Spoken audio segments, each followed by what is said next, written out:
Hi, and welcome to day 3 of the 75 book challenge. My name is Brianna Kishel, and in this challenge, I'm challenging myself to read every single day for at least an hour and a half, slow down on the book buying, and take a log of every book that I read by using a physical journal. I started off yesterday, which was Sunday, by going to church.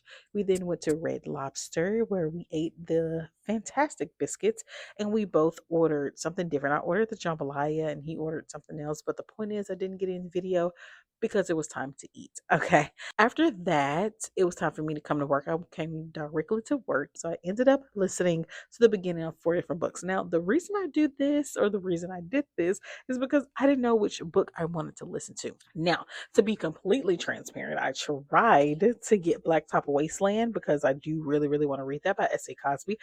But I kind of forgot that one of the stipulations of this challenge is to not buy any books, and that would include audiobooks. So, my Audible has been wrecking havoc on me for the past, I don't know how many months, but every time I pulled it up, it just kept doing the loading circle. So annoying. So I just said, you know what? I'm not supposed to be buying books anyway. So maybe I should just listen to the 4 books on my Audible app that I have not listened to yet.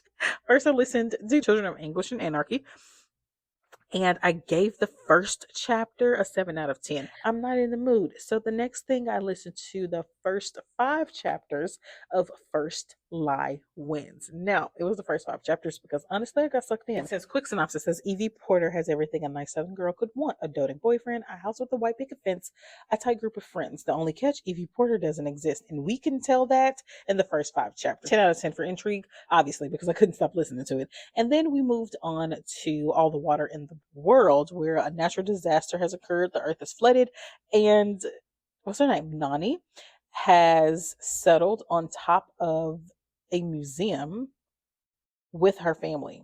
This one is pretty good.